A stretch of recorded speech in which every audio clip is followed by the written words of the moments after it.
Oke, dan rekan-rekan semua, ya, rekan-rekan semua mahasiswa Bangka Belitung ya, Universitas Bangka Belitung. Nanti saya mau cerita, jadi ada cerita nih dengan Bangka Belitung, nanti ya, selain ya. Jadi Bangka Belitung ini, ya nanti saya cerita. Semoga pagi ini kita diberikan kesehatan dan terhindar dari virus corona ya, atau COVID-19. Karena ini luar biasa ya, semakin meningkat kasus positifnya, terus kasus meninggalnya juga semakin ya terus ada gitu ya. Nah, semoga kita semua terhindar dari pandemi ini. Sebelumnya saya mau disclaimer dulu. Mungkin saya bukan yang terbaik di sini, jadi bukan berarti saya yang ngisi materi ini jadi yang paling ini, enggak ya. Jadi ini kita sharing aja, siapa namanya juga Mas Deden. WA terus saya malam-malam, udah Mas kita sharing aja. Ya kita sharing aja, emang sharing aja. Saya pun gak bakalan ngasih yang seperti apa gitu ya. Saya lebih suka sharing. Nah oke. Saya mau cerita tentang Bangka Belitung. Jadi tahun 2016, saya Korwil ya, koordinator wilayah 1. Sekarang ini Korwil 1 itu cuma megang Sumatera aja. Jadi Sumatera, terus Korwil 2 itu megang DKI Jakarta, Banten, dan Jawa Barat, dan seterusnya. Nah dulu Korwil 1 itu megang Sumatera dan Jawa gitu. Jadi Sumatera dan Jawa itu bagian barat, Banten, DKI, dan Jawa Barat. Ya. Nah 2016 saya kunjungan tuh ke Sumatera tuh. Jadi Lampung, Palembang, dan saat itu pengen dari Palembang tuh pengen ada lagi gitu ya teman-teman lain. Saya bingung nih mau ke timur Bangka Belitung atau ke barat ke Bengkulu dan Jambi gitu.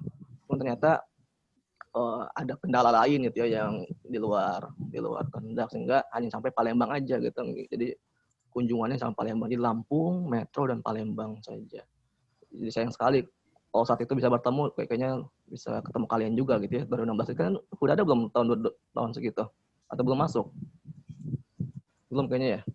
Belum, Kak. Oh, belum. Saya ada 2016 ya kunjungan sana. Oke. Sebenarnya saya nggak begitu jauh sama kalian usianya. Saya 2013 masuk kampus itu ya. 2016. Oke. 2013. Nah, ini ya. Jadi strategi inovatif ini yang diminta oleh panitia, mintanya ini nih apa topiknya gitu ya, strategi inovatif menjadi fisikawan kreatif era 4.0 gitu ya atau 4.0. Oke, terusin aja ya. Oke. Nah, ini terlalu panjang.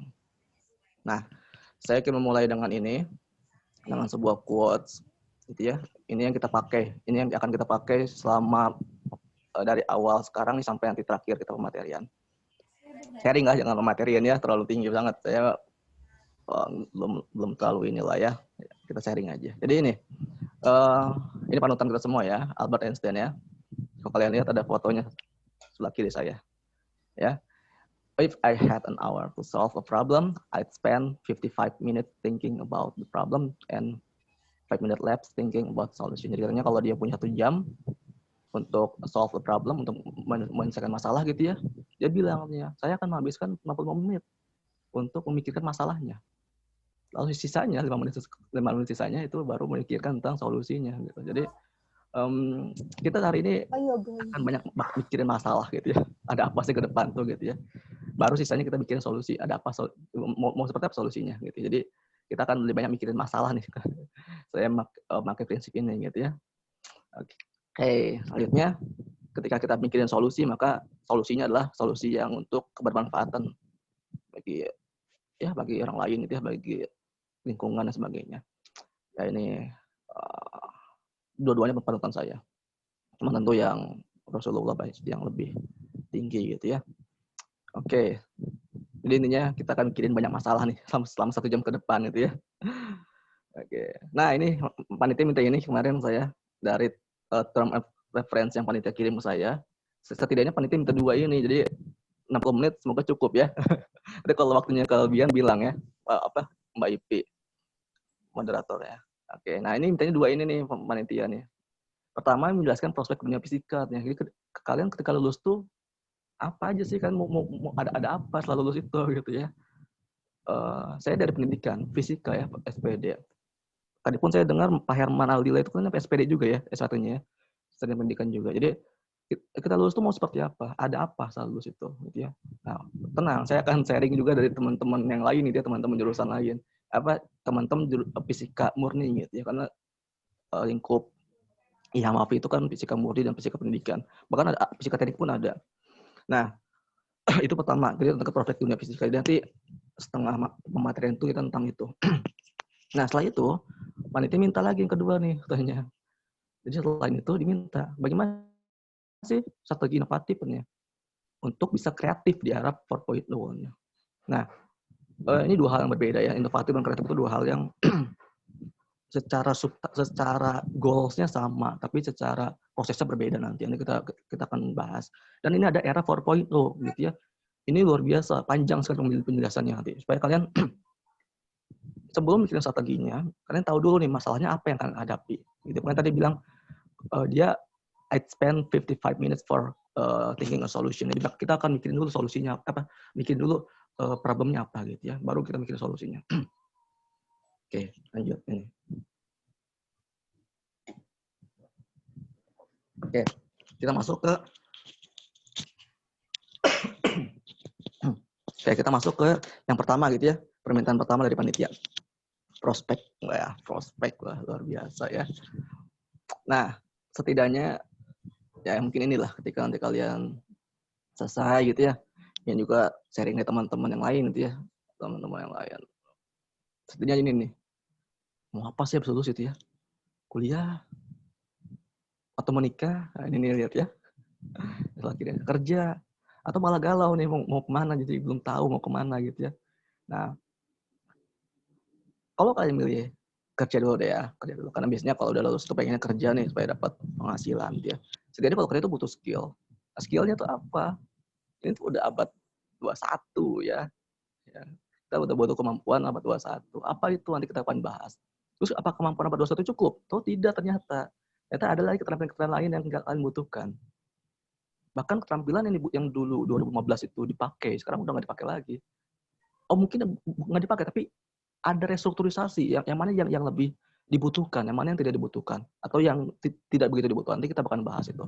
Jadi skill apa aja yang kalian dibutuhkan. Nah, yang kedua, kuliah. Setidaknya kalau kuliah S2 ya, S2 atau kan fast track S2 S3 itu bisa ada programnya. Ya butuh dana pasti. Ya, atau setidaknya beasiswa. Kalau beasiswa gimana? Nanti kita akan bahas loh. Sedikit lah kita bahas. Terus setidaknya kalaupun nggak dapat beasiswa, kerja part time. Ya, itu kuliah. Menikah butuh calon. Ada yang sudah menikah di sini? Ipi udah menikah? Belum, Kak. Oh, belum. Ya, jadi kita nggak akan bahas ini. Karena ini bukan seminar pranikah ya. Jadi saya pun belum menikah. Jadi kita nggak akan bahas. Tapi setidaknya ini pasti ada pilihan nih. Ada pilihan ini muncul. Teman-teman juga banyak nih setelah lulus langsung nikah gitu banyak. Jadi setidaknya kalau nikah pasti butuh calon. Dan saya nggak kalian curhat pun saya nggak akan carikan jodohnya gitu.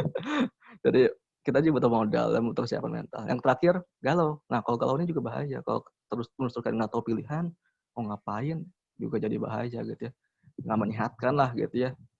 Nggak menyehatkan. Nah itu ya, itu setidaknya ada pilihan-pilihan ini nih, kalau udah lulus nih. Nah, ini untuk kerja ya, untuk kerja. Ini data yang saya dapat dari Bappenas 2019. Saya usahakan data-data yang saya masukkan itu data yang terbaru gitu ya, yang up to date. Nah, data dari Bappenas bahwa ketika kalian lulus gitu ya, kan kalian S1 ya. Ini semuanya nanti sarjana kan atau ada yang D3 di UBB ini? S1, Kak. Semuanya S1 ya, S1. Oke. S1 semua. Oke, kita lihat ya. Data dari Bappenasnya di S1 ini 41,1% itu nggak selaras sama jurusannya. Gitu ya. Jadi kalian di fisika jangan aneh nih, ada fisika tuh ada yang jadi di mana, nggak bukan fisika lagi gitu ya. Saya mau tahu dulu di UBB ini apa aja fisikanya, apa penjurusan atau konsentrasinya? Ada fisika material, fisika geofisika, Geofisik, sama teoritik, Kak. Tapi kalau teorinya ini masih belum ada peminatannya, Kak. Oh, belum ada. Iya, Kak. Berarti baru dua ya, material sama apa tadi? Geofisik ya? Geofisik. Oke, good. Material sama geofisik. Nah, setidaknya dari Bappenas ini untuk yang satu ini ternyata ada 41,1% tahun kemarin ya. Tahun sekarang belum survei mungkin. Jadinya nggak sesuai nih sama jurusannya atau keahliannya, itu nggak sesuai. Jadi jangan aneh nih kalau kalian nanti seperti ini gitu ya. Nanti kita ntar lihat ya, apa aja sih yang pernah ada dari fisika gitu ya, di nanti setelah slide ini ada. Nah, apa aja poin yang jadi bisa nggak selaras ini? Pertama, pasti dari lulusannya. Merasa, saya nggak punya keahlian nih, atau ilmu saya pas dulu cuman tipsen doang gitu, titip absen doang gitu ya. Jadi saya nggak inilah gitu ya di fisika ini. Jadi cari jurusan lain. Atau di prodi sendiri, ya prodinya belum memasukkan ilmuwan-ilmuwan yang up to date, bisa seperti itu. Jadi nggak beradaptasi dengan kebutuhan itu apa. Terus mitra gitu ya, atau partnership-nya dengan industrinya kurang. Terus keterampilan kita sendiri, nah ini keterampilan lagi nih saya bilang nih. Jadi skills lagi, apalagi skills yang dibutuhin gitu ya. Nah, keterampilan generik ya untuk lapangan kerja yang dinamis. Itu apa aja yang dibutuhin. Nah, oke, jadi setidaknya ada 2 ini nih. Jadi dari lulusannya atau dari keterampilan buat diri kita sendiri gitu ya. Itu. Yang lainnya mungkin dari prodi dan dari kampus. Terus ini data seperti ini datanya. Jadi datanya 41,1% itu nggak selaras sama jurusannya gitu. Emang kita lebih besar untuk keselarasannya ada 50% lebih gitu ya. Sedangkan untuk yang D1, D2 itu lebih besar sekali gitu ya yang nggak selarasnya. Nah, itu ya. Jadi itu kenapa ini data kenapa kok banyak yang menyimpang atau banyak yang tidak sesuai. Nah, oke, ini yang sudah ada yang teman-teman saya sudah di sini. Pertama, guru SMP, SMA, bimbel offline, oke ya. Yang pendidikan mungkin yang udah biasa mungkin. Tapi kalau yang murni pun ada. Yang jadi guru SMP, guru SMA ada. Tapi biasanya kalau buat guru SMP, guru SMA dari murni itu di swasta. Kalau di negeri bisa nggak Pak? Bisa. Bahkan PNS kemarin itu yang fisika murni itu diakomodir jadi guru. Tapi guru di Kemenag, kemudian agama di MTS, MA itu MA negeri ya, itu bisa tuh. Yang dari fisika murni itu bisa ikut CPNS di sekolah lingkungan Kemenag. Ya, ini bisa. Jadi MTS negeri, MA negeri gitu ya. Bimbel offline online kayak ruang guru tuh banyak teman-teman saya di sana. Fisika ya, yang jadi yang bukan ngajar tapi ya di bagian dalamnya official dan sebagainya. Oke, jadi ini terbuka sekali nih karena fisika ini fakta terbaru gitu ya, bahwa dulu itu guru fisika itu susah, sekarang tuh gampang, banyak guru fisika. Jadi udah bergeser nih bahwa mungkin fisika ini jadi udah menarik nih di mata-mata siswa gitu ya, di mata-mata kelas 12 itu gitu. Jadi sehingga mereka pengen ke fisika. Yang kedua, karyawan bank banyak sekali nih. Ya, di asuransi lah, di bankir lah, banyak. Karena untuk bank-bank swasta gitu ya, itu bebas semua jurusan itu ya, all quality degree. Tapi untuk yang bank-bank BUMN itu banyak yang membatasi, misalkan ke semua jurusan kecuali kesehatan dan pendidikan. Jadi kalau kayak saya ini, kalau di bank BUMN nggak bisa, karena dibatasi nggak boleh apply gitu ya. Nah, terus karyawan IT, nah ini jangan jauh-jauh lah. Saya beres kuliah S1, wisuda, langsung tuh jadi staf IT. Gitu ya. Jadi bukan jadi guru. Kalau saya SPD, tapi lulus itu saya nggak jadi guru, malah jadi staf IT di perusahaan di Bandung. Ya, gitu. Jadi bukan dari sangat mungkin ya, gitu ya. Bahkan banyak sekali teman saya banyak yang jadi data scientist, data analis gitu ya. Gitu, banyak sekali. Terus programmer banyak teman-teman saya juga. Yang dulunya dari fisika instrumentasi gitu ya, biasanya dari instrumentasi biasanya. Itu banyak sekali seperti itu. Terus yang keempat, karyawan industri, dan banyak juga nih teman-teman saya. Kemarin ada teman saya yang di Torabika tuh, itu sangat mungkin kan juga ya. Mungkin gue masuk ke sini. Terus peneliti banyak juga teman saya di LAPAN, LIPI gitu, yang main juga dari UIN Jogja, dari UGM tuh banyak yang di LIPI, di LAPAN gitu ya. Batan juga. Terus fisika medis. Nah, ini biasanya S2 dulu nih, S2 dulu ikut fisika medis, ITB gitu ya, atau UGM. Ini juga dibutuhkan. Dan sulit nih. Ini kemarin pas CPNS tuh sedikit yang daftar ya, kalau kalian berminat ke sini, nanti S2-nya ngambil nih fisika medis nih. Karena tuh masih sedikit SDM-nya, tapi yang membutuhkannya banyak. Terakhir adalah startup. Wow, ini banyak sekali yang bikin startup gitu ya. Startup atau di politik juga teman saya banyak yang di politik, yang masuk partai itu banyak. ya bahkan sampai merelakan meninggalkan kampusnya untuk ikut politik itu banyak. Nah, dari ketujuh inilah ya, tujuh ini yang ke depan yang bakal banyak dicari lah di karyawan IT. Jadi kalian dari sekarang lah ya, dari sekarang belajar tuh bahasa pemrograman gitu ya, yang terbaru gitu ya. Terus web developer, jadi apa Android ya, atau mobile apps itu dari sekarang lah. Saya berharap lah, tidak sekarang kan belajar nih, mandiri aja atau tidak, wajar, karena itu percaya sama saya pasti dipakai. Jadi justru yang dipakai itu yang dibayar mahal itu justru itu, bukan fisikanya gitu ya, karena saya beres kuliah itu bukan jadi guru fisika tapi malah jadi asap IT, dan itu semua ilmunya ilmu sendiri ya, ilmu otodidak ya, bukan ilmu yang diajari di kampus ataupun di kuliah. Itu makanya pelajari ilmu yang di luar orang lain gitu ya. Jadi kalau kalian sama-sama jurusan fisika, apa upscale kalian gitu ya, itu yang harus kalian dalami, yang tidak dipelajari oleh teman-teman kalian gitu ya. Kalau kalian sama segini semua nih, rata-rata semua gitu ya, ilmunya sama semua ya, apa yang jadi kalian jadi bisa diunggulkan atau dipilih gitu ya kalian tuh ya. Sehingga kalian carilah pengetahuan yang di luar diajarkan di kampus, di luar teman-teman kalian. Jadi kalian punya upscale gitu ya, upgrade diri di sana. Oke ya, seperti itu. Apalagi yang bakal dibutuhkan psikawan medis itu, saya tadi bilang bahwa kalau kalian berminat S2 yang ngambil itu lah ya. Lanjut, nah ini saya bilang tadi ada beberapa skills dan ada perbedaan. Ya, jadi mungkin dulu dibutuhkan, dulu diutamakan, sekarang kurang. Nah ini dari Future of Jobs Report World Economic Forum 2015 ya, 5 tahun yang lalu gitu ya, bahwa ini nih ada 10 hal ini nih. Ini urutan ya, ini hierarki. Apa yang paling dibutuhkan lebih dahulu, baru yang nggak begitu dibutuhkan. Dulu kreativitas tuh nggak begitu dibutuhkan, nggak butuh kreatif tuh orang-orang gitu ya. Pokoknya nurut aja. Yang penting nurut sama bos gitu ya. Nurut, penting itu. Nah, sekarang enggak, sekarang dia udah jadi third skill ya. Udah jadi 3 besar lah gitu ya. Yang dari 10 jadi 3. Kenapa bisa seperti ini? Nanti kita bahas. Ada namanya itu Society 5.0. Itu ada istilahnya. Dari Jepang, nanti kita bahas. Yang keempat, yang dulunya keempat critical thinking, kan kedua ya. Kedua. Jadi sekarang yang kalian dalami yang ini, yang 2020 ini. Ada kompleks problem solving ya. Ini di mana diajarkannya? Diajarkannya di himpunan, di organisasi ya. Di organisasi diajarkannya. Oke.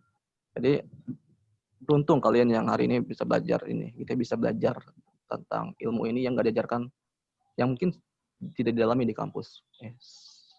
Ya, terus critical thinking. Thinking juga ya. Ini. Oke, terus kreativitas. Terus people management ya. How to manage people. Terus coordinating. Jadi ini teamwork ya. Ini pun di himpunan, di organisasi diajarkannya gitu ya. Emotional intelligence. Nah, 2025 atau 5 tahun ke depan, saya memprediksikan gitu ya, bahwa yang di atas itu bukan lagi gini, tapi itu adalah nomor 6, emotional intelligence. Kayak kenapa? Nanti kita akan bahas. Ada di bagian Society 5.0. Gitu ya, bahwa saya memprediksikan tuh ini. Jadi critical thinking masih dibutuhkan, kreativitas sangat tinggi nih dibutuhkannya gitu ya. Tapi kan emotional intelligence ini bakal naik nih, bakal naik ke atas. Bagaimana orang punya emotional intelligence yang bagus. Jadi kadang punya kreativitas tapi nggak punya emosional yang baik gitu ya. Nah ini poin-poin yang harus kalian dalami gitu ya setidaknya selama kalian kuliah nanti nih. Jadi harus didalami ya. Tadi 3 hal di atas tuh ya, kompleks problem solving, critical thinking, kreativitas gitu ya. Itu harus dari sekarang tuh dilatihkan. Apakah ini alamiah? Enggak. Ini bisa dilatihkan. Secara teori pendidikan, critical thinking, kreativitas itu bisa dilatihkan. Ya, bisa dilatihkan. Ada ilmunya, bisa dilatihkan. Jadi bukan alamiah, enggak. Itu bisa dilatihkan. Oke, nah ini. Kalau kerja gimana? misalkan kalian pengen masuk perusahaan apa gitu ya. Ini kalau misalkan masih masih industrial mindset ya. Jadi Mas kalau kalian mau masuk perusahaan apa gitu ya, ikut magang. Ini kan ada PKL, ya PKL di situ gitu ya. Internship-nya di situ. Terus kalau internship di luar PKL bisa nggak? Bisa. Kalian lamar aja, kalian apply internship yang perusahaan yang ngebuka internship. Misalkan pas libur semester, jangan dipakai yang aneh-aneh, ikut aja, ikut magang. Sebulan 2 bulan tuh bisa, ada programnya ada. Atau yang kedua adalah belajar lebih giat. Jadi tadi skill yang tadi ya, skill yang tadi kalian dalamin tuh. Kan itu yang bakal dipakai, ya. Coba kalian lihat cognitive flexibility itu paling bawah. Bahkan nanti ada slide-nya, Google, Apple, and 12 other companies itu udah nggak butuh ijazah kalian. Ya, kalau kita bahas itu. Jadi dalam itu skill-skill lainnya yang orang lain nggak punya, kan itu yang bakal dipakai, itu yang bakal jadi unggul kalian, upscale kalian itu di situ. Yang kedua adalah mahir bahasa Inggris. Nah ini penting. Ya sekarang udah globalisasi ya. Atau nanti saya punya istilah nanti glokalisasi. Tapi setidaknya tetap karena selama ini masih jadi bahasa yang dipakai oleh banyak orang, harus ada juga. Mandarin juga kalau bisa. Saya belum mendalami itu. Setidaknya nih, terus mental ya, hati itu juga harus benar-benar di. Kenapa? Karena situ nanti untuk interview dan segala macam itu dibutuhkan. Nah, ini ya, bahwa Google, Apple, and 12 other companies ya that no longer require employees to have college degree. Jadi itu udah nggak butuh tuh dia, udah nggak butuh ijazah kalian. Untuk jasa kalian itu ya. Yang butuhnya apa? Tadi sertifikat keahlian. Ya. Ikutlah. Nanti kita akan bahas tuh. Kalau mau ikut kayak gitu gimana caranya gitu. Nanti ada slide-nya di Education 4.0. Jadi selain ada industri 4.0 ada juga Education 4.0 gitu ya. Nanti kita akan bahas. Jadi intinya cari ilmu lain di luar kalian itu ya. Karena ini lihat nih sekarang udah kelihatan nih ini 2 tahun lalu ya beritanya. Udah nggak butuh. Your college degree itu udah nggak butuh. Jadi butuhnya apa? Sertifikat kalian. Apa yang kalian punya? Apa yang kalian ahlikan? Gitu ya. Apa kalian itu apa? Gitu ya. Nah itu ya. Jadi udah nggak butuh itu. Udah nggak butuh sertifikat udah nggak butuh ijazah dari SPD kalian atau SSI kalian tuh nggak butuh dia. Mereka itu nggak butuh. Kalian butuhkan lah. Kalian bisa apa? Oke. Lanjut. Nah ini kalau kalian mau S2, setidaknya ini IPK-nya dari 3 gitu ya. Kalau dari swasta 3,5 lah ya harus di ininya. Terus TOEFL, IELTS juga harus ya. Setidaknya di atas 500 ya sekarang ya untuk TOEFL-nya. Harus tuh sekarang dilatihkan. Percaya sama saya, pasti kepake. Ya. Selama riset ini harus nih prestasi, ya jangan cuma kuliah doang. Jangan cuma himpunan doang. Percaya sama himpunan tuh nggak kepake. Saya di himpunan itu atau di kampus itu saya aktif di himpunan UKM gitu ya. Itu saya 4 tahun. Tapi yang dikenal apa? Yang dikenal prestasi. Yang dikenal malah, si tesnya juara 1 ini, tesnya ini gitu ya. Bukan di organisasinya. Ya, yang dikenal oleh jurusan itu. Yang dikenal itu bukan aktivis ya, tapi malah dikenal malah apa? Prestasinya gitu ya. Jadi seimbangkan antara 3 akademik, organisasi, dan terakhir adalah prestasi gitu ya. Itu harus diseimbangkan. Ya. Terus pantang menyerah. Jadi kadang S2 ini lebih berat secara tugas-tugasnya gitu ya, jadi harus tahan banting. Oke, ini kalau S2. Nah, itu tadi yang pertama udah. Yang pertama ya. Kan kita masuk yang kedua. Kalau mau pertanyaan ditulis dulu, nanti kita sharing setelah kita sharing ya. Saya lebih suka sharing dari terakhir. Cuma tadi ini ada beberapa poin-poin penting yang harus kita samakan persepsinya. Nah ini strategi inovatif untuk kreatif di era 4.0. Ini ada 2 kata penting, inovatif dan kreatif. Ini 2 hal yang berbeda teman-teman. Secara tujuan sama, secara hasil akhir sama, tapi secara proses berbeda. Apa bedanya? Kalau inovatif itu dia menganalisis suatu hal yang udah ada, dipikirkan suatu hal yang udah ada, lalu dicarikan, dianalisis secara kekuatannya SWOT ya, kekuatannya, kelemahannya, terus apa nih peluang untuk bisa dikembangkannya, gitu ya.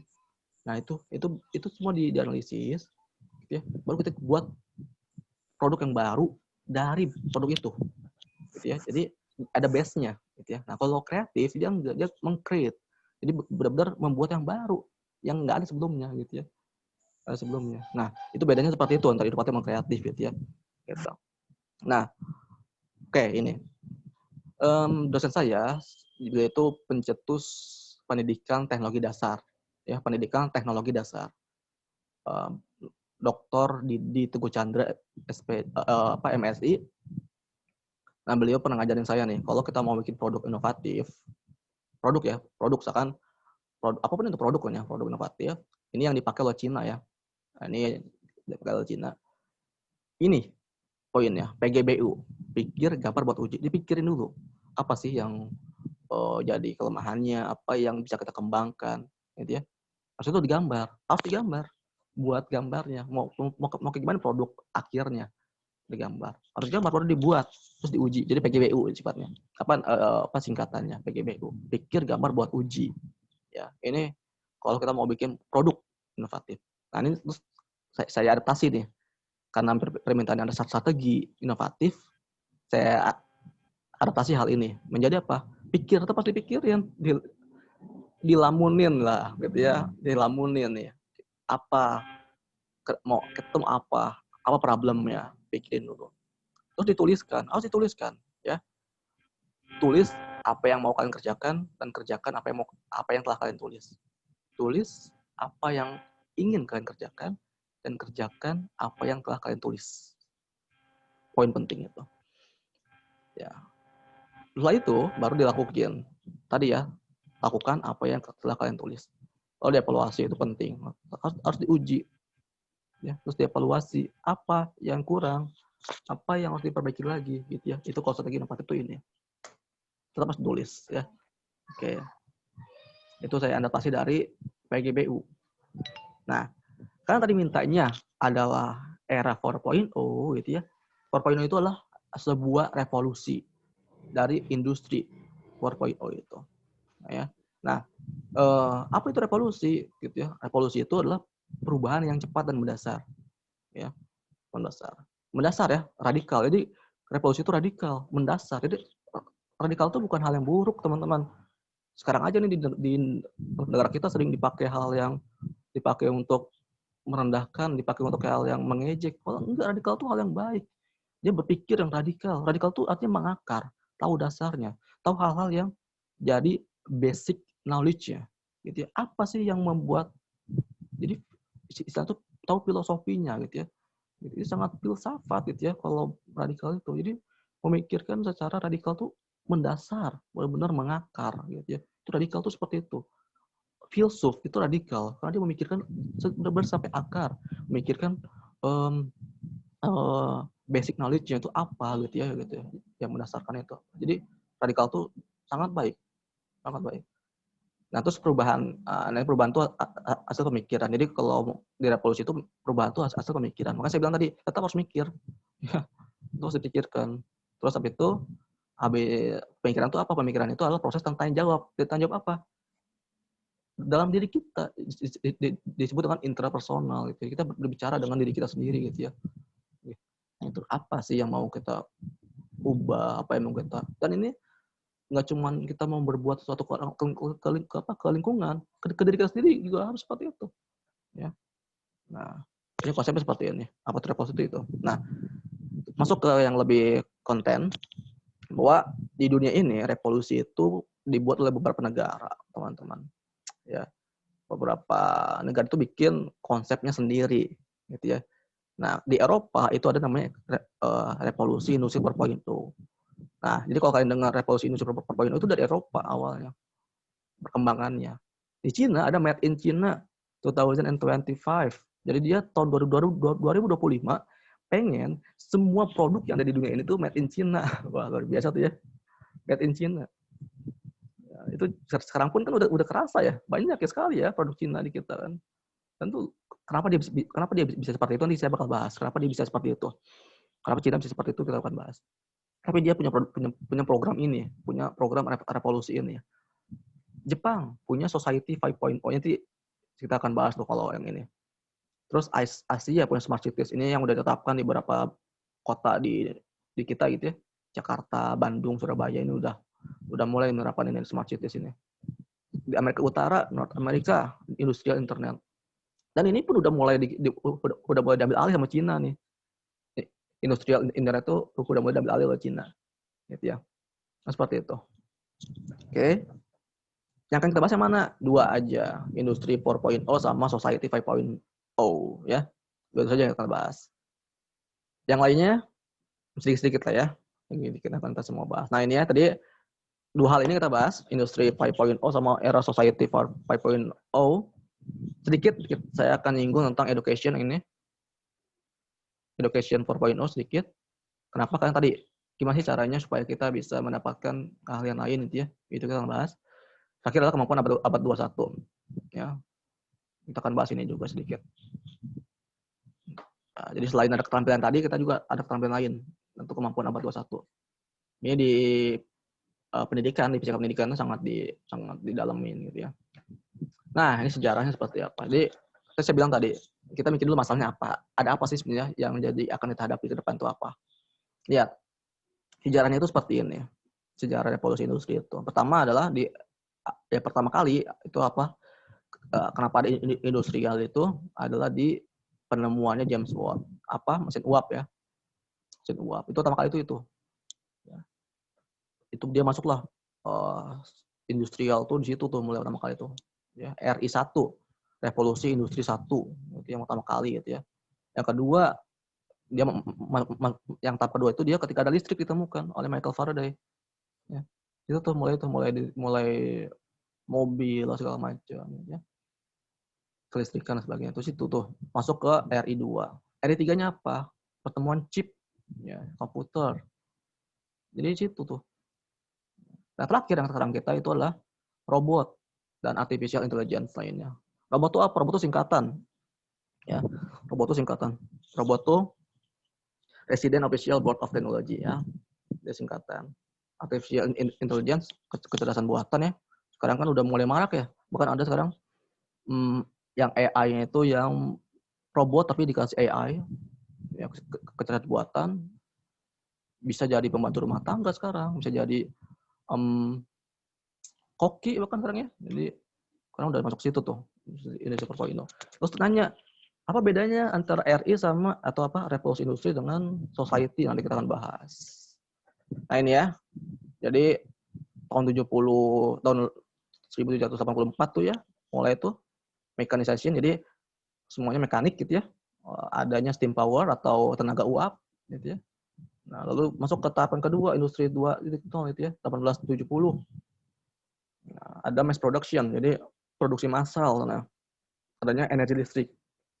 Terus tahun 69 otomasi, jadi semuanya udah automation, udah otomatis ya, komputer, elektronik. Baru yang terakhir ini nih, pakai AI gitu. Jadi bahkan kalau kita mau ngecek apapun itu ya udah tinggal pakai sensor aja. Ada masalah apa sana gitu. Jadi kita nggak perlu hadir di sana. Nah, sekarang gimana di Indonesia? Di Indonesia udah masuk sana. Dia lah sekarang Grab, Gojek, Ruang Guru gitu ya. Terus financial teknologinya, fintech-nya, ada Link Aja, OVO, GoPay. Dan yang dulu kita harus ke bank kan nggak perlu kan. Ya, nggak perlu ke bank. Terus transportation-nya yang dulu mobil itu harus pakai orang, sekarang udah driverless ya, nggak ada orangnya. Tesla itu udah bikin seperti itu sekarang.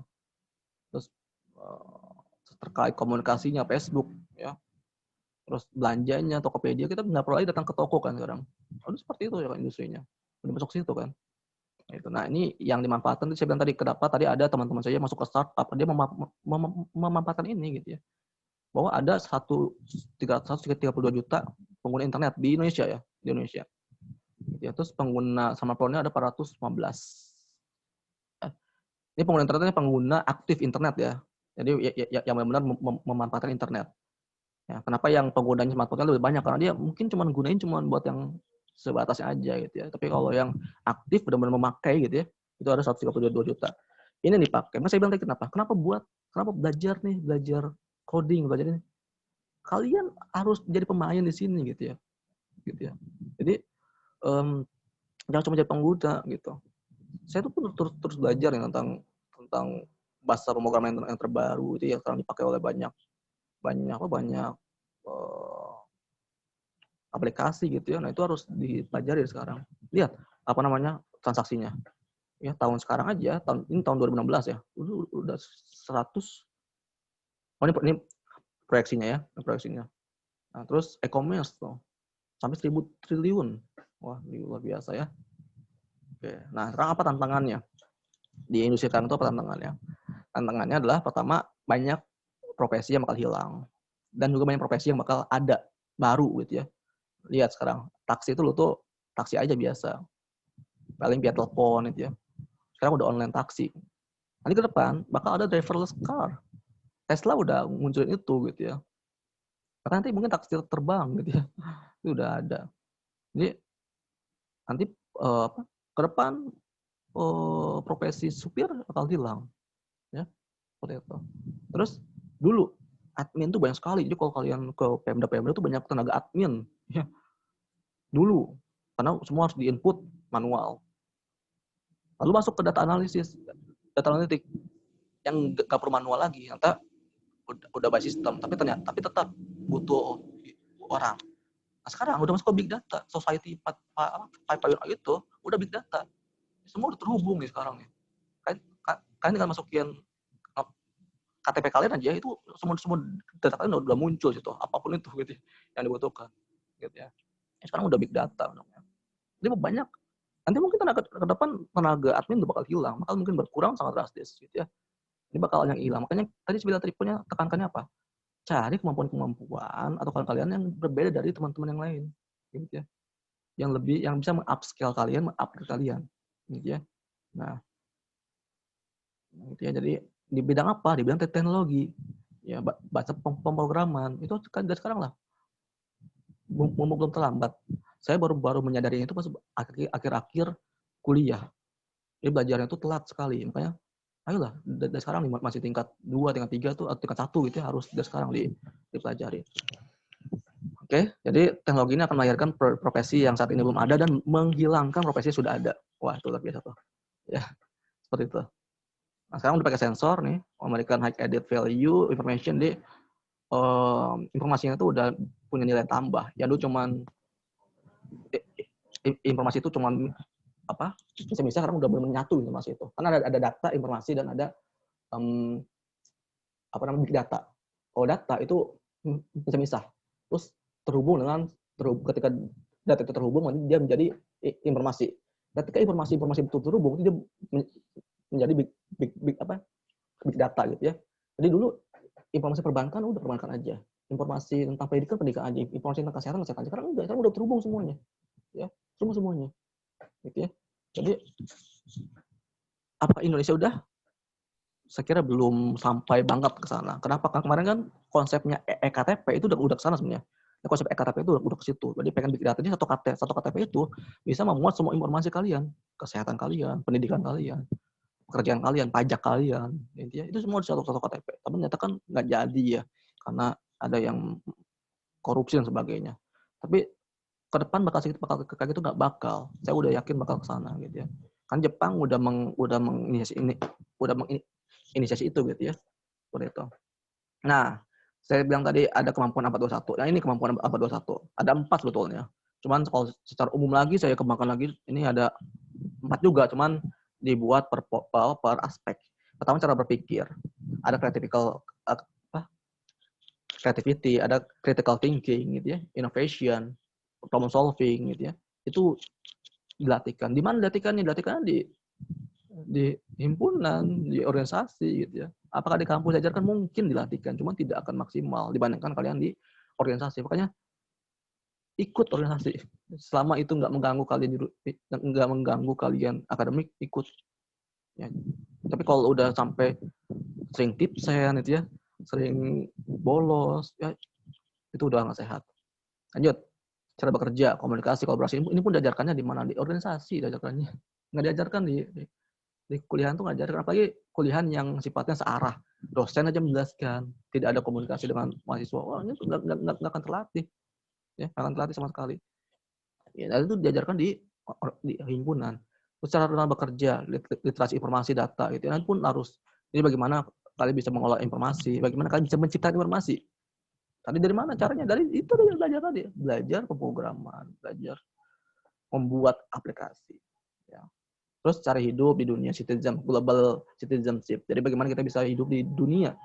Gimana caranya? Tadi belajar bahasa asing, ya. Belajar bahasa asing. Responsibility atau tanggung jawab pun harus kalian tingkatkan. Oke. Nah, ini pekerja saat itu diharapkan punya ini. Ya, jadi poin-poin ini ke depan bakal sangat dipakai. Teman-teman tadi mengacunya pada forum ekonomi tadi ya. Ada 10 keterampilan yang kalian lebih dalami lagi. Nah, sekarang tadi industri 4.0 dari Eropa ya. Dari Eropa. Sekarang kita masuk ke society 5.0. Ini dari Jepang, teman-teman. Jepang ini udah ke arah sini nih sekarang nih. Apa namanya? Revolusinya. Ya. Kita jauh tertinggal. Ya, jadi ada AI, ada big data, ada Internet of Things, ya, ada robot. Nah, seperti ini. Ya. Gitu. Nah, perkembangan seperti apa? Development of human life, gitu ya, humankind life, ini gimana? Atau society ini seperti apa? Nah, ini. Jadi perkembangan itu seperti ini, perkembangan society di dunia ya, di dunia. Pertama adalah society 1.0, 1.0. Adalah dia tuh hunter gatherer society, dia pemburu. Kadang di kita masih ada nggak? Masih kayaknya ya, memburu ikan ya di sungai ya. Tapi ini masuk ke society 1.0. Jadi memburu aja, jadi kehidupannya dari memburu. Ya. Yang kedua, dia akan masuk ke society yang kedua atau second society-nya itu adalah ketika dia udah masuk ke agrarian society. Ya. Agrarian tuh petani gitu ya, masuk peternak, pekebun gitu ya. Nah, itu udah masuk ke second society. Ada kan masih ada di kita kan. Dan ini bukan bukan petani yang pakai traktor, enggak, ini macam petani yang biasa, petani yang tradisional. Ya, kalau kalian petaninya kayak di Interstellar, kalau kalian pernah nonton Interstellar itu luar biasa kan petaniannya. Semuanya udah pakai chip ya, pakai memanfaatkan medan magnet bumi. Wah, semuanya udah otomatis semuanya. Jadi nggak perlu lagi, bahkan traktor yang besar pun nggak perlu di pakai remote control, semuanya udah otomatis ya. Kalau kalian nonton, cuma ini apa ditonton ya, Interstellar itu, bagus sekali itu filmnya. Ya, ada wormhole ya, lubang cacing, coba bacalah ditonton, itu bagus sekali filmnya. Nah, terus yang ketiga, third society-nya adalah ketika dia masuk ke industrial society. Yang sekarang kita masih di sini nih. Sebagian besar kita tuh masih di sini. 100 juta lebih pekerja kita tuh masih di sini, masih di industrial society. Apa buktinya? Kemarin demo luar biasa dari buruh-buruh itu. Ya. Jadi itu masih sini, masih di industrial society. Nah, ketika dia udah masuk ke fourth society, ketika udah masuk ke information society, apa ini? Orang-orang yang bekerja dengan informasi yang ada. Gitu ya. Masuk ke startup, adalah beberapa, cuman kita masih belum banyak yang seperti itu. Ya, yang startup itu belum banyak. Kita masih di third society. Bahkan masih ada juga yang di second society. Ya, dan kita berharap udah setidaknya kalau kita belum masuk ke yang kelima, kita udah keempat lah, kita udah mulai masuk ke 4. Bertahap itu ya, seperti itu. Ini tahapan-tahapannya. Jadi ini ya development of human society-nya. To that, ya, saat ini tuh humankind has lived in 4 types of society. Katanya ada 4 nih, ada 4 tipe society di dunia ini gitu ya. Hunting, agrarian, industrial, and information. Nah, digital transportation herald of fifth stage. Jadi katanya transformasi digital itu yang menjembatani gitu ya, atau yang menandai stage yang kelima. Apa itu? Society 5.0. Nah, gimana kalau hubungan antara society 5.0 dengan revolusi industri. Nah, ini hubungannya. Jadi, yang di atas ini society, yang di bawah itu adalah industri. Ya, jadi yang keempat ini, revolusi industri 4.0 ini, dia yang menjadi tanda seseorang itu atau suatu society itu masuk ke yang kelima ini. Nah, nih, dari 1 ke 2 ditandai dengan apa? Belum ada ya. 2 ke 3 ditandai dengan adanya ini, industri ringan. Baru di tiga juga ada industri berat atau industri kimia ya di sini. Tiga keempat ya masuk ke artinya komputer, internet. Nah, 4 ke 5 internet dengan ini digital transformation, AI, ya, Internet of Things, blockchain atau blockchain apa? Blockchain itu kriptografi. Tahu Bitcoin kan? Itu Bitcoin itu masuk ke blockchain. Jadi uang nggak ada ya, uang nggak ada, tapi kalian bisa bertransaksi pakai itu. Luar biasa sekali. Kalau kalian pernah nonton Pamardigo Warwick, itu bagus sekali Papa. Video-videonya, itu dia sering bahas juga tentang blockchain itu. Nah, jadi dan itu kita bisa buat itu gitu ya, kita bisa buat itu. Saya berharap kita punya Bitcoin sendiri gitu ya, kita nggak perlu lagi pakai Bitcoin, itu bisa bikin Bitcoin versi Indonesia sendiri, dan itu udah ada yang mulai, udah ada yang mengembangkan itu gitu ya, nah gitu. Nah, karena sekarang udah pakai seperti itu zamannya gitu. Nah, ini seperti ini. Kok tadi di sini belum ada istilahnya itu apa? Society kan ini kan information society, ini industrial society, ini agrarian. Nah, di sini belum ada. Nah, ada yang menyebut bahwa society 5.0 itu adalah super smart society. Jadi benar-benar society yang super smart. Karena kenapa? Dia mengolah data, mengolah informasi yang ada menjadi sebuah big data yang besar, gitu, big data. Dan di mana ini? Ada di ini 21st century. Ya, sekarang ini gitu ya. Sekarang ini. Karena yang startup itu harusnya selesai nih. Dia adanya di later half of 20th century gitu ya. Di pertengahan abad 21 20 ya udah lewat nih. Tapi kita baru masuk kan. Baru mulai banyak tuh di sekarang nih. Nah, gitu. Nah, nggak terakhir lah, ini society 5.0. Tadi super smart society. Nah, ini ada juga yang bilang bahwa society 4.0 itu adalah imagination society. Jadi masyarakat yang berimajinasi. Makanya tadi kalau kalian lihat keterampilannya, kreativitas itu ada di yang ketiga, kemampuan untuk meng-create. Kan itu awal dari imajinasi. Dulu, kendaraan itu harus ada sopirnya, harus ada yang mengendarai. Sekarang kan enggak. Orang berimajinasi. Ya, gimana nih kalau misalkan kendaraan tanpa supir? Oh, kaum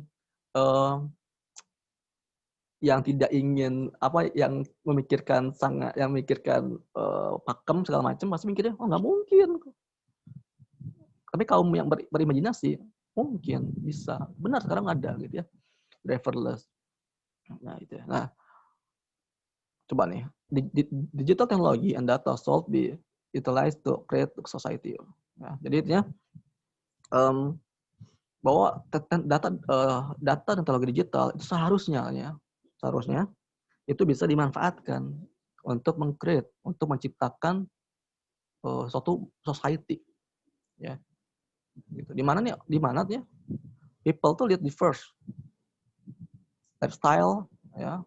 Jadi bahwa hal itu bisa bikin kita membuat jalan kita sendiri. Untuk apa? Untuk lifestyle kita sendiri gitu, dan untuk happiness kita sendiri. Gitu. Ke depan, gitu ya, in the future, ya katanya orang itu membutuhkan imajinasi ya, untuk mengubah dunia. Wah, luar biasa ya. Katanya butuh imajinasi untuk mengubah dunia dan kreativitas untuk materialize their ideas. Jadi untuk mewujudkan ide mereka. Jadi dua hal tuh ya.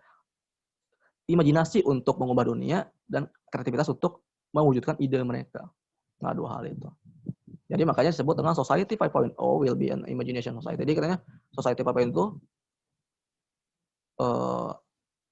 akan menjadi masyarakat yang berimajinasi. Ya, karena kalau dulu nih di yang society yang sebelumnya di sini, ya, dia yang dibutuhkanlah problem solving. Kalau di sini dia enggak, dia value creation. Apa nih value creation? Penciptaan nilai. Dulu belanja itu harus ke pasar, harus ke mall. Sekarang tidak. Ada yang menciptakan nilai baru, value creation. Dengan apa? Cuman pijit-pijit sekarang. Sekarang pun saya bisa nih, saya pijit sekarang, barang datang. Gitu.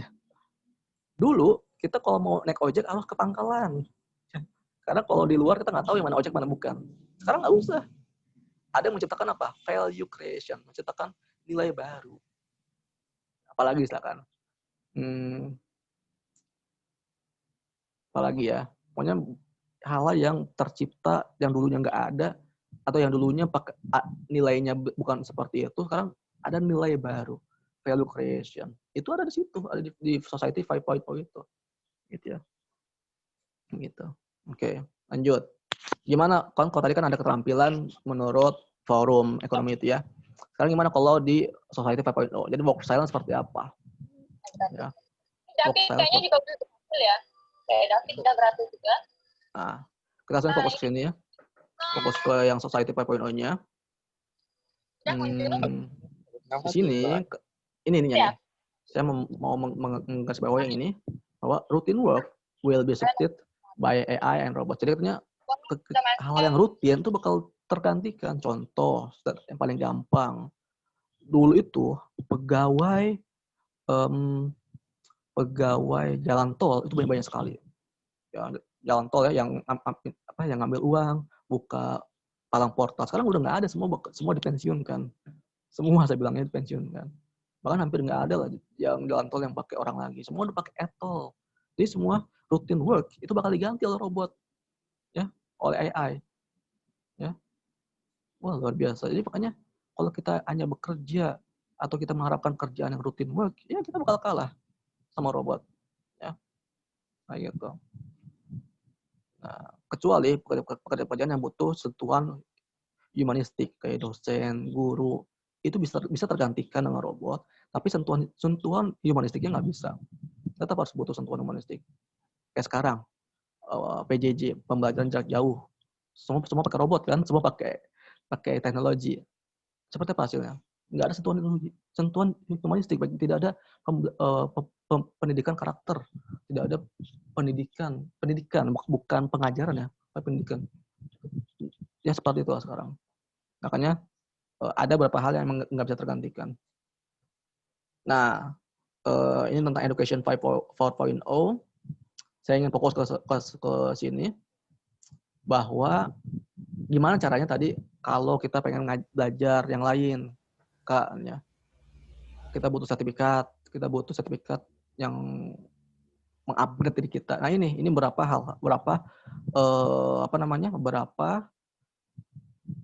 website ya, beberapa aplikasi gitu ya yang bisa kalian manfaatkan. Dan ini free, ada yang free, ada yang berbayar ya. Yang free-nya pun banyak.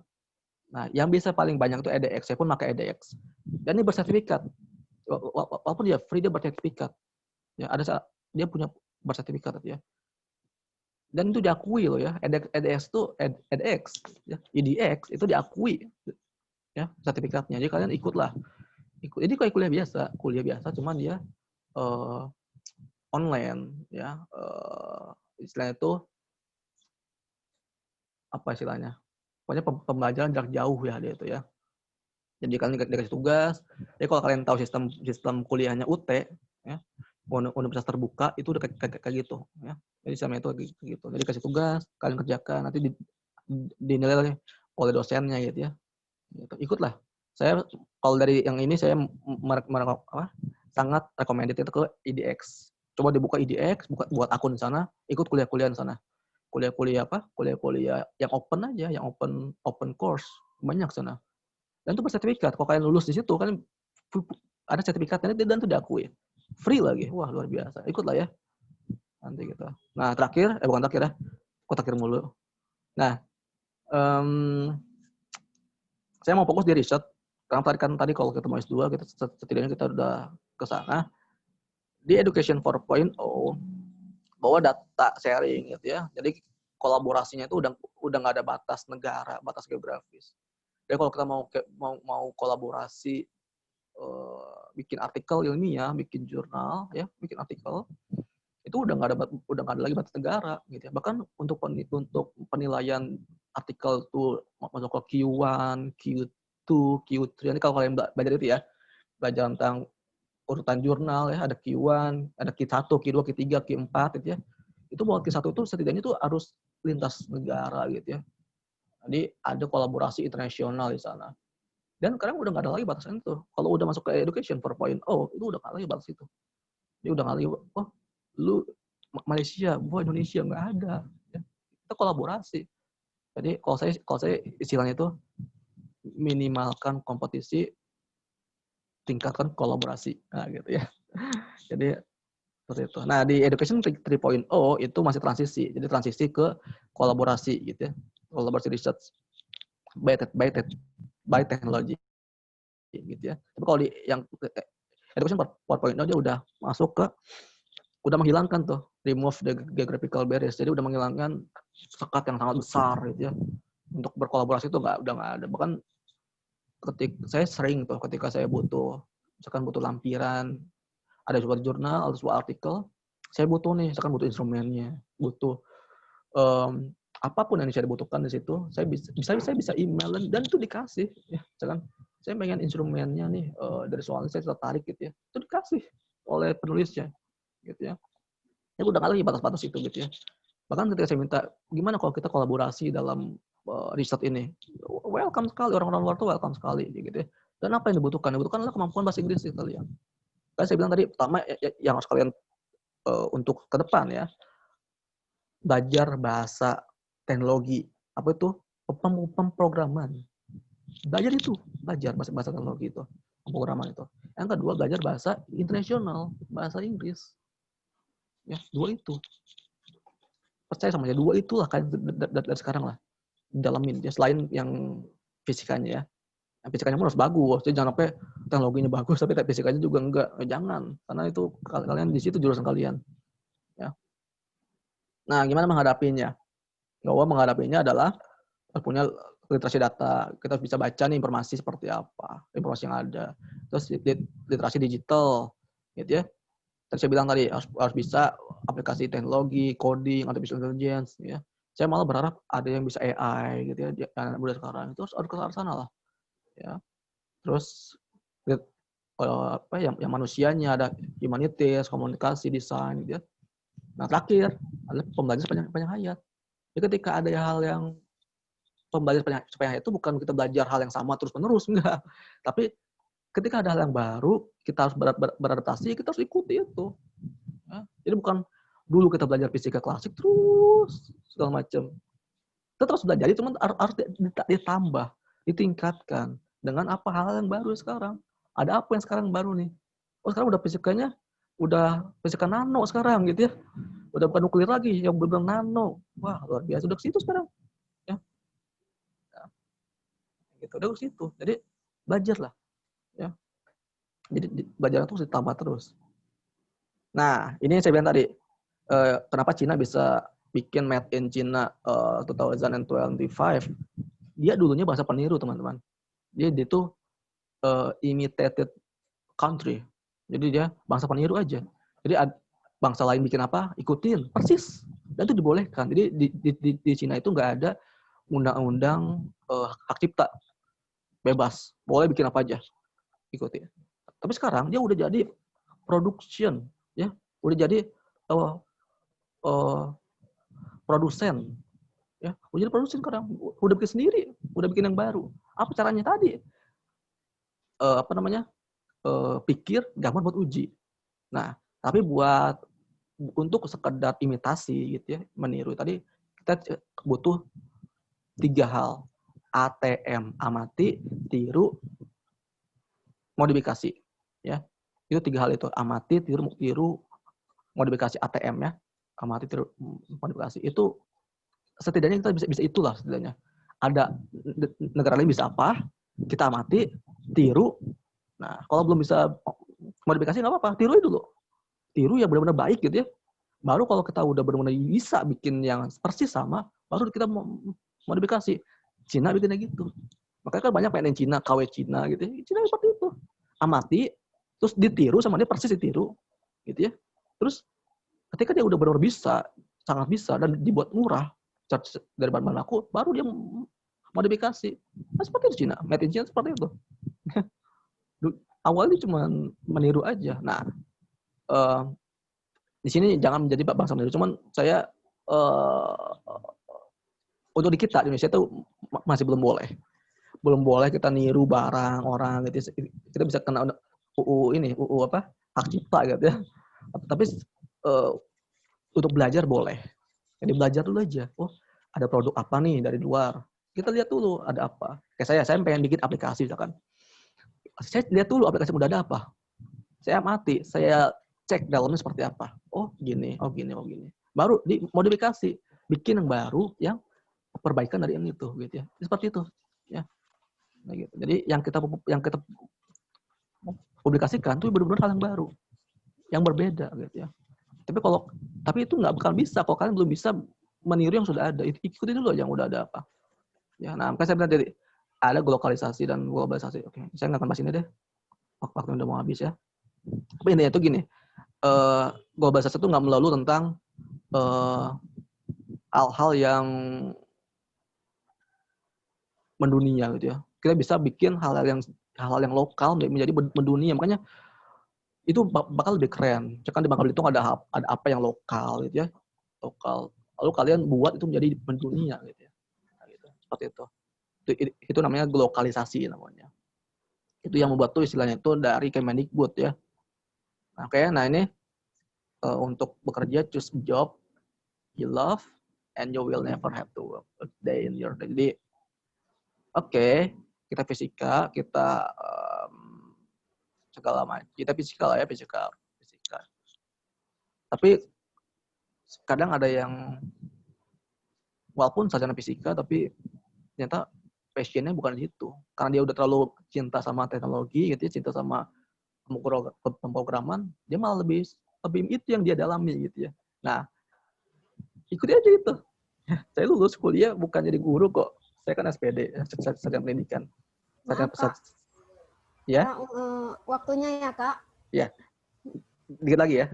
Ya, Kak. Nah, saya bukan jadi guru, malah jadi staff IT. Karena itu di situ saya sukanya gitu ya. Jadi, karena kalau kita udah bekerja yang kita sukai, kita nggak merasa bekerja gitu ya. You will never have to work a day in your day. Jadi kita udah nggak ngerasa kerja. Kita melakukan apa yang suka. Kayak sekarang kalau ada yang misalkan, Tresna bikin website ya. Saya pengen bikin online shop nih, bikinin dong. Bikin websitenya gitu ya, online shopnya. Bikinin. Itu saya nggak ngerasa yang ngerti. Saya ngerasa berlatih diri gitu ya. Sehingga pas dibayar, ini berapa? Wah, usah saya ngerasain latihan kok gitu ya. Tapi ketika dia transfer segala macam, ya itu kan rasanya saya nggak kerja rasanya gitu. Saya ngerasa main-main aja, cuma latihan-latihan aja gitu. Nah, gitu. Nah, ini tips paling ini dari saya ini jarang saya kasih, cuman ini terakhir dari saya minta 3 menit lah ya. Ini langkah awal. Jadi kadang bingung nih. Kak, saya bingung nih. Saya ini sebenarnya apa sih bakatnya? Apa sih minatnya? Saya masih bingung ya. Nah, ini setidaknya saya punya 4. Saya punya 4 cara ya. Ada minat bakat, kepribadian, gaya belajar, dan kelebihan kelemahan diri. Oke, saya langsung aja ya. Nah, ini adalah web rujukan. Jarang orang ngasih ini, cuman saya kasih ya. Dicatat ya. Websitenya adalah personalitymax.com. Nah, di situ bisa apa? Di situ bisa mengetahui kecerdasan majemuk, kepribadian, gaya belajar, dan potensi otak. Ya. Ikutlah tes itu. Gratis, free. Saya kasih ini free sekali. Dan data lengkap nih, kalau ini yang saya ya datanya ya. Saya ini adalah ENTJ, terus top intelligence saya lah logical, interpersonal, dan interpersonal. Terus saya di right brain, jadi walaupun fisikal tapi di right brain. Terus style belajarnya agak-agak ini ya, visual sama auditory gitu ya. Nah gitu. Seperti itu. Ikuti ini, dia kan tahu potensi kalian tuh apa. Sehingga kalian bisa mengarahkan diri kalian sendiri. Jangan sampai potensi kalian tuh yang apa, tapi kalian hal yang lain yang kalian kerjakan. Kalian bakal tersiksa. Percaya sama saya, bakal tersiksa. Ya. Bakal tersiksa. Makanya ketahui dulu lah kalian itu apa. Pembakatnya apa ya. Jadi ikuti itu. Nah ini ya. Jadi ini web rujukannya. Dan ini full English ya. Jadi kalian harus full English semua surveinya. Nah ini hasilnya kayak gini. Nanti kita bakal tahu nih kelemahan kita. Nah ini kan ini. Ada kelebihan, ada kelemahan itu apa. Nah, ada kelebihannya. Nah ini direct, Kita apa kelemahannya, apa kelebihannya, itu kita bakal tahu. Ya. Terus contoh nih, kita pun akan tahu nih kita tuh ada di mana populasi dunia. ENTJ saya ada di 4% dunia. Jadi hanya 4% orang di dunia ini yang ENTJ, yang seperti saya. Gitu ya. Jadi kan bakal tahu. Terus apa aja nih? Nanti bakal ketahuan kok apa kita tuh harus jadi apa. Nanti ada sebenarnya. Ini nggak saya masukkan ya, cuman ada kita tuh kan harus jadi apa nih, diarahkannya jadi apa, itu ada di sini tuh ada. Yang kedua adalah tentang ini, yang kedua nih, kita tuh tahu karakter, kepribadian sama profil berhasil kita. Jadi kita tahu nih sisi produktif kita, sisi tantangan kita tuh apa. Tapi ini berbayar teman-teman. Dulu saya cuma 300 ribuan, sekarang udah 500 jutaan lebih sekarang ini ya. Sio kaya namanya. Kalau kalian punya mau investasi lebih di sini, karena nggak akan rugi. Kalian bakal tahu semuanya apa aja dari kalian, gitu ya. Bakal tahu kalian seperti apa. Dari sisi kreativitas, sisi kesuksesan, sisi faktor kegagalan. Jadi kalau kalian tahu faktor kegagalan kalian, kalian udah akan menghindari itu tuh, bakal langsung menghindari itu, gitu ya. Jadi makanya ini nih, saran saya kalau kalian mau investasi, ya seperti ini investasinya, gitu ya. Nah, terakhir ya saya, ini terakhir, kata Winnie the Pooh gitu ya, you are bigger than what you think you are. Jadi jangan mikir, saya ini dari Bangka Belitung nih gitu ya, jauh dari Jakarta gitu ya, susah nih buat ini. No. Teman-teman saya banyak yang dari jauh di mana gitu ya, tapi luar biasa gitu, punya potensi luar biasa berhasil. Saya ini dari kalau kalian tahu itu saya itu dari Kecamatan Mauk. Wah, jauh sekali. Di peta itu nggak ada lah. Gitu ya, jauh di ujung dari pantai utara, Tangerang. Tapi kan bukan itu gitu ya, bukan itu poinnya, bukan masalah geografis. Kan tadi bilang tadi kan kita udah nggak mikirin masalah geografis, jadi kita udah menghilangkan, ketika kita udah masuk ke education 4.0 kita udah nggak mikirin lagi masalah itu. Gitu ya. Karena kenapa nih? Tadi you are bigger than what you think you are. Nah ini dari saya terakhir, sungguh benar bahwa kita tidak tahu apa yang kita miliki sampai kita kehilangannya, tapi sungguh benar pula bahwa kita tidak pernah tahu yang belum kita miliki sampai kita mendapatkannya. Oke? Jadi kita nggak akan tahu nih gimana rasanya ngangkat piala juara 1 nasional, internasional. Kalau kita belum pernah itu gitu ya. Kita nggak pernah tahu kita mendapatkan, kita dikasih penghargaan dari seseorang kalau kita belum pernah itu. Ya. Kita nggak pernah tahu itu, makanya cari tahu supaya kalian tahu itu, ya. Jadi seperti itu ya. Ini terakhir saya itu seperti itu. Closing statement dari saya adalah, oke, terima kasih atas waktunya. Jika ingin diskusi, ya kita diskusi. Ya, saya lebih suka diskusi, cuman setidaknya tadi harus satu paham nih yang saya bahas itu apa, gitu ya. Nah seperti itu. Nah saya yakin pasti banyak juga yang lebih baik daripada saya yang udah belajar ini sebetulnya. Kita sharing-sharing aja. Oke. Mohon maaf atas kesalahan dan kurang berkenannya. Kalau ada yang baik itu dari Tuhan Yang Maha Esa. Kalau ada yang kesalahan itu pasti dari saya sendiri. Oke, saya kembalikan ke moderator. Baik, terima kasih Kak. Bagaimana teman-teman menarikan pemaparan yang disampaikan oleh Kak Gali? Selanjutnya mungkin kita ke sesi diskusi. Untuk teman-teman yang ingin bertanya boleh melalui chat atau menyalakan mikrofonnya. Nah, mungkin selanjutnya kita langsung ke sesi tanya jawab. Kepada teman-teman yang ingin bertanya dipersilahkan.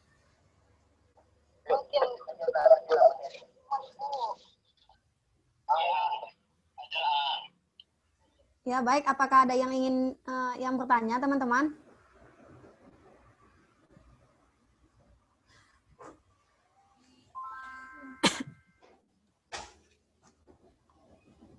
Boleh melalui chat ya teman-teman, atau bisa nyalakan mikrofonnya.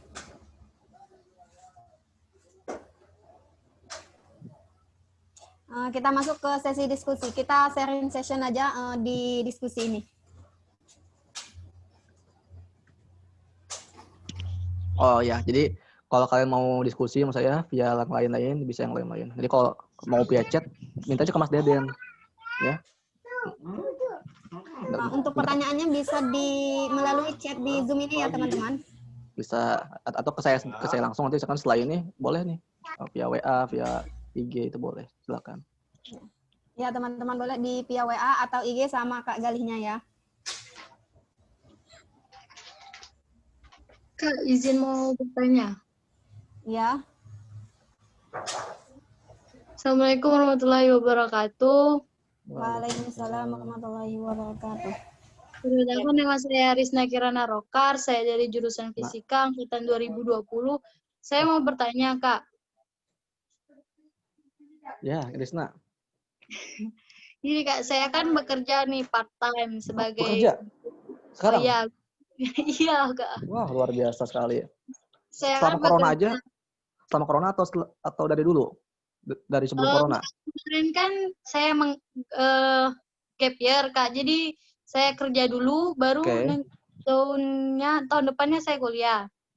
Nah, kan saya kan kerjanya sebagai guru mengajar les. Terus nanti saya kan mau minta apa sih namanya kayak bukti kalau saya pernah ngajar di situ. Nah, saat saya melamar nanti ke perusahaan, apakah boleh, Kak, yang tadi saya bawa itu ke perusahaannya? Maksudnya kayak skill kita itu udah ada loh, ini buktinya, nanti kita bawa ke perusahaan. Ya. Emang pertanyaannya, perusahaannya apakah perusahaan bimbel juga bukan? Enggak, maksudnya kayak misalnya perusahaan lain gitu, Kak. Iya, enggak. Soalnya sekarang nih dibutuhkannya pengalaman 2 tahun. Nah, itu 2 tahun di bidang yang sama. Ya. Jadi di bidang yang sama, Krisna. Jadi kalau misalkan awalnya jadi guru ya, ngelamar ke perusahaan yang bukan pendidikan, artinya ada nggak sih perusahaan pendidikan? Ada, kayak misalkan di Bandung itu ada namanya itu EduLab, Ruang Guru gitu ya. Kalau misalkan yang online-nya itu ada perusahaan-perusahaan seperti itu. Cuman artinya kalau tidak sesuai itu susah gitu ya, Rizna, harus yang sesuai. Makanya saya bilang tadi dibandingkan pengalaman tadi ketika kita mau nih lihat slide share-nya supaya ini sesuai. Jadi tadi saya bilang bahwa ini magangnya di tempat yang kita mau bekerja. Jadi dari sekarang Rizna udah punya tujuan nih. Kalau yang mau bekerja ya, kalau yang mau bekerja, di mana pekerjaannya? Mau apa? Gitu ya. Mau di mana pekerjaannya? Nah, magang di sana. Itu atau minimal magang di perusahaan yang setipe, sejenis. Contoh, pengen di PLN misalkan ya. Berarti magangnya harus di perusahaan yang mirip, misalkan di Cilegon ada namanya Indonesian Power, atau misalkan di PLTU, kalau di sini tuh ada PLTU, atau di yang berkaitan gitu ya, yang sejenis. Jadi seperti itu. Nah, atau cara kedua adalah yang ini ya, cari sertifikat keahlian. Dari mana? Dari tadi yang saya tunjukkan tadi, EDX. Bukal EDX, kamu mau belajar apa sana? Ya, itu ada sertifikatnya gitu ya, keluar. Nah, saya nggak merekomendasikan dari Ruang Guru apa sih akademinya atau apa gitu ya, atau dari Bukalapak, ada kan ya itu ya. Saya nggak itu. Kita pakai yang udah terpercaya aja ya, yang udah go internasional ya, IDX aja pakainya. Pakai itu, belajar itu dari situ. Ya, baca ikut kuliahnya. Jadi kuliah online ya. Dan free ya. Makanya ketika ada kelas 12 kan saya sering isi training gitu ya, di sekolah-sekolah. Ketika misalkan ada yang saya nggak punya biaya kan buat kuliah segala macam, pas beri misi nggak di approve gitu ya, di swasta mahal segala macam, ya itu tadi udah ikut aja kuliah online, itu sertifikat itu ya bakal kepake gitu ya, kayak gitu. Nah, seperti itu Rizna. Jadi gimana kalau misalkan udah ngajar nih di bimbel ya, bisa dipakai kalau kamu mengajar di bimbel yang lain yang lebih besar. Contoh sekarang bimbelnya biasa-biasa aja misalkan ya. Misalkan 2 tahun, 3 tahun di situ. Kamu ngelamar lagi nih di bimbel kayak misalkan GO. Di Bangka Belitung ada GO nggak? Saya belum pernah soal ke sana. Ada ya? Ada. Nah, yang lebih besar seperti itu. Nah, itu bakal kepake, bakal lebih dilirik lah oleh HRD-nya gitu ya. Jadi karena pengalaman yang diminta itu pengalaman yang sejenis. Karena saya pernah juga di perusahaan gitu ya, di perusahaan. Jadi seperti itu. Gitu ya. Dulu saya staf IT saya nggak ada pengalaman sama sekali di perusahaan karena itu pertama kali saya bekerja setelah lulus. Tapi ada hal lain yang saya tunjukkan ketika diminta coba tunjukkan keahliannya, udah saya tunjukkan langsung. Nah itu bisa seperti itu juga. Jadi bisa dua cara, banyak caranya. Pertama ketika tanya kenapa HRD itu ini kalau bekerja ya, kenapa HRD itu atau kenapa kamu berhak diterima? Itu bisa banyak apa jawabannya. Pertama, pernah magang. Tadi saya bilangnya pernah magang. Bisa. Yang kedua, sesuai dengan jurusannya. Yang ketiga, pernah bekerja sebelumnya di perusahaan lain yang sejenis. Atau yang keempat, punya keahlian. Ya, punya keahlian. Nah, kalian dari mana? Ya, bisa apa aja. Bisa dari kuliah online kah? Ada kuliah online itu bukan kuliah di UBB tapi online ya, bukan ya. Atau kuliah saya di UPI online sekarang, bukan itu. Tapi kuliah online itu emang kuliah online. Ya, EDX, MIT gitu ya. Itu ada dia buka kuliah online kok. Coursera. Itu dia kuliah online. Coursera ya. Itu dia kuliah online ya. Nah, seperti itu. Itu yang bakal dipakai.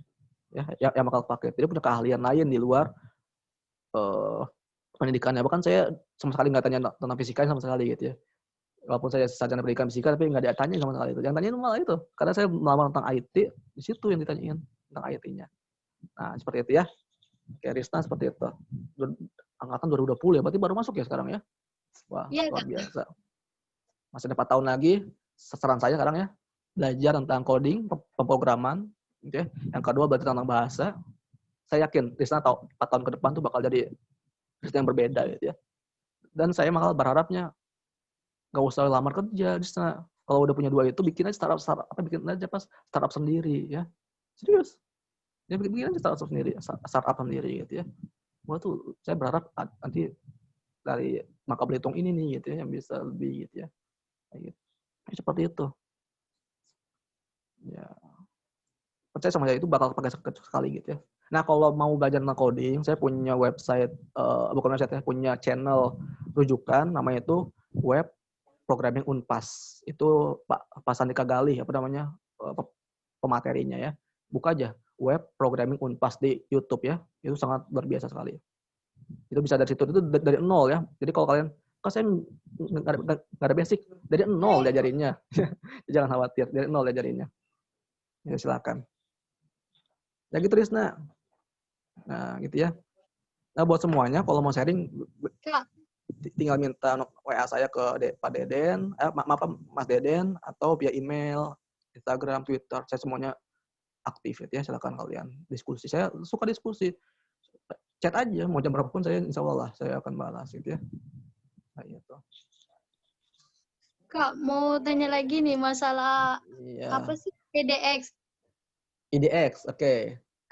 IDX itu seperti kita kuliah ya, biasa. Betul, ada Nanti dosennya.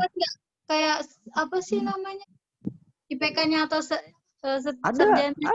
ada, cuman sifatnya dia ini apa kayak A, B, C, D gitu ya, gitu aja poinnya. Jadi kan di akhir nanti sangat baik gitu. Ada nilainya tetap keluar nilainya, ada nilainya materi IDX ini ya. Dia ada dosennya. Jadi IDX tuh dia tuh dosen dari MIT juga loh. Jadi dia tuh dari MIT juga. Jadi IDX tuh punyanya MIT gitu ya. Punya MIT. Dan dia terpercaya, dia punya sertifikat. Ini ketika lulus tuh ada sertifikatnya. Di UPI itu ada, UPI itu namanya itu, saya lupa namanya. UPI itu punya sendiri. Semacam ini sih, semacam kuliah gratis ya. Dan siapapun boleh gabung. Saya lupa namanya apa ya UPI itu. Ada, cuman kan saya merekomendasikannya kalian dari yang internasional gitu ya, bukan dari yang ruang guru lah, dari yang ini bukan, yang terpercaya, yang memang kan kenapa saya nggak merekomendasikannya kayak ruang guru gitu atau yang dari Indonesia, saya tahu seperti apa dalamnya gitu ya, kayak gitu.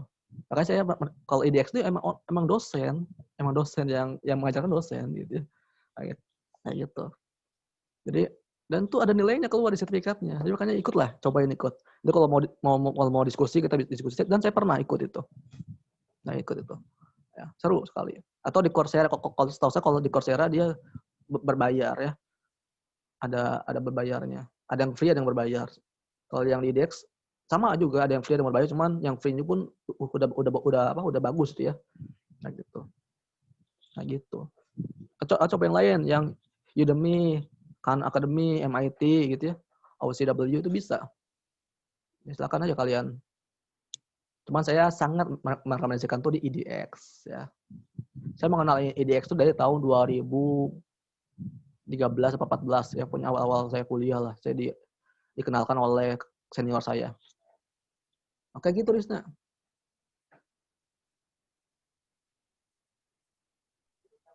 Oh iya Kak, makasih ya Kak. Ya. Risna. Semangat Risna ya. Belajar bahasa teknologi, bahasa pemrograman dan bahasa internasional, bahasa Inggris gitu ya. Dan bahasa Inggris itu menunjang bahasa teknologi karena semua bahasa teknologi itu pakai bahasa Inggris ya sekarang ini. Ya. Belum ada pakai bahasa Bangka Belitung, belum ada tuh. Tapi kalau kalian bikin bisa lah kayak gitu ya. Bikin bahasa pemrograman dari bahasa Bangka Belitung. Seperti itu. Baik, terima kasih Kak. Bagaimana Risna atas jawabannya? Ya udah tahu. Udah paham nggak? Jangan puas ya. Harus terus belajar lagi ya. Kita sharing lagi. Baik, selanjutnya apakah masih ada teman-teman yang ingin ditanyakan? Dipersilahkan, masih ada waktu untuk sesi diskusi.